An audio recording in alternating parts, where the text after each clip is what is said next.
So I've had at least one person, possibly more, ask me about, could you make a video on your favorite books on birds? And I actually have a list of that, so thought I'd go over that. And there's definitely, you'll see a bias in my favorite books on birds, and I mentioned some other books that I have, but I haven't even gotten to reading yet. But I have, in this list, I have 7 books by 6 authors, although 5 author settings, because one of them is a husband and wife couple who did 2 books. And so thought I would share these. Most of these books I have read multiple times. And as I mentioned in the video that might come out before this, might not, on memoirs, Irene Pepperberg, Alex and Me, I liked that, but I don't really think it's a book about birds so much as a memoir of her doing research on birds, which is a different thing. So these are books that are actually, the focus is more on the birds and their behavior.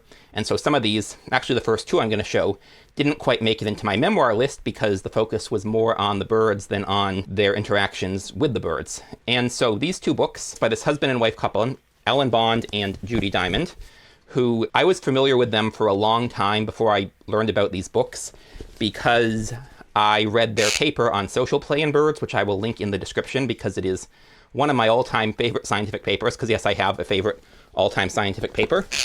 And so we have, on one hand, we have Thinking Like a Parrot, Perspectives from the Wild, which is basically on parrot cognition, a bunch of different parrot species as focal species. And then this one is specifically on the Kea parrot, which is my all-time favorite non-human animal. It is also, and I did a talk on this for Houston Nerd Nights that I want to do a recorded video. I was going to do before my second talk, and I didn't, but I will do that at some point, is I think the best model for understanding human social cognition and behavior, because it has convergently evolved to be like us in a lot of ways. And so I love these 2 books. I have read both of them twice. As soon as I realized, because I read that paper and didn't think to look, hey, have these people written monographs? I went out and I got them. And I think they're both out of print in hardcover, and I got used hardcovers. I think this one you can get cheap. This one I got lucky, and I got one of the last cheap ones, but I think they're both in print and paperback. And then the next author, who also has 2 books on the list, and I think I like one better. These are the only books on the list that I haven't read twice, and I want to, but it hasn't been as compelling, but they were still really interesting. And someone actually in my comments recommended these 2, and I'm like, oh yeah, I actually read these and I love these, and that was part of what made me think, oh, I should actually do this book on bird books I like. So these are both by Jennifer Ackerman, so The Bird Way and The Genius of Birds. And she also wrote a book on owl behavior that I meant to read, but I'm not as interested in owls as I am basically birds that have like social cognition, social intelligence. So parrots, certain songbirds, hornbills, and the social nesting cuckoos are sort of the birds that I get most excited and interested in about, at least behaviorally. And so thought these were both great, and they're a collection of little vignettes, and I want to reread them, but it hasn't been as compelling. Like Bond and Diamond's book, I read them at about the same time, and I reread them, but that was also using it for a presentation. I might not have otherwise. These other books I'm going to show you that I have reread, and the one I actually haven't reread as well, but we'll get to why, are, I first read them much longer ago, and so I was compelled to reread them again. And so this might actually be, both of these are compelling candidates for my all-time favorite books about birds for different reasons. So this book, Where Song Began by Tim Low, basically explains how we now understand. So Darwin predicted that generally successful groups start on larger land masses. And so people assumed that songbirds, and I think parrots too, came from like Afro-Eurasia. But the evidence was increasingly clear that they came from Australia. But Australia, as you know, is a tiny landmass. And so how did parrots and songbirds colonize the world from Australia? And the answer, he argues, is that even though it's a smaller landmass, it is very energy rich because it's nutrient poor.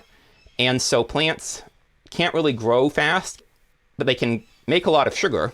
So they produce copious nectar to attract birds as pollinators. And that has allowed a lot more competition, but allowed species to arise in Australia and spread outside of Australia. And it's a fascinating story. Again, read this one twice, and mostly focused on parrots and songbirds, which benefited from these plants' sugar. And I think he acknowledges that waterfowl seem to maybe also have originated in Australia, but doesn't really fit with the whole nectar thing, so he doesn't get into that. And I think penguins might actually have originated in Australia as well, although they're a much smaller group. And then this last book, The Ascent of Birds. So this is by like the head of some British bird watching group, and it's self-publishing. And this was the first time, I guess it's not actually self-publishing. It looks self-published, but it doesn't have either Ingram Spark or the Amazon thing. And it's quality like again, I've read this one twice, and it's contender for my two favorite books with Where a Song Began, because he's basically doing, so my favorite Richard Dawkins book, and a lot of people's favorite Richard Dawkins book, is The Ancestor's Tale, where he is having humans sort of going back. It's inspired by the Canterbury Tale, connecting with the ancestors and telling the story of the lineages we're connecting with. And so he's going forward, but he's talking about different groups in the most divergent bird lineages. And if you watch Clint's Reptiles, he loves doing these phylogenetic videos on groups. And he memes like hagfish of X. So with birds, what we call the radites, but they also include the tinamous. The paleognaths would be the hagfish of birds. And so he goes up, so he talks about the paleognaths, and then the Gallophosauridae, so what we call the waterfowl plus landfowl, and then going up from then. And after you get past those two groups, how all these other lineages of birds are organized is controversial at the high level, and then at the lower level it becomes clearer again. So some of his organization by chapter may not be right, but a lot of fascinating stories in here.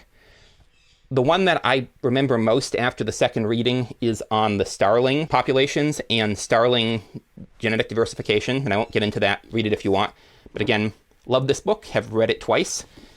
And then finally, this is the other one. I realized there's one other book I haven't even fully read this one, because this is a collection of scientific papers, and it is in beautiful, beautiful, like full color, like charts, and oh, here we are, beautiful. You can see like the genetics of Quaker parrots and the colors for this chart. So beautifully laid out book, and really interesting information, because again, I'm really into parrots, and my most recent Nerd Nights talk was on our Quaker parrots and invasive species, which, short answer, scientifically no, politically probably.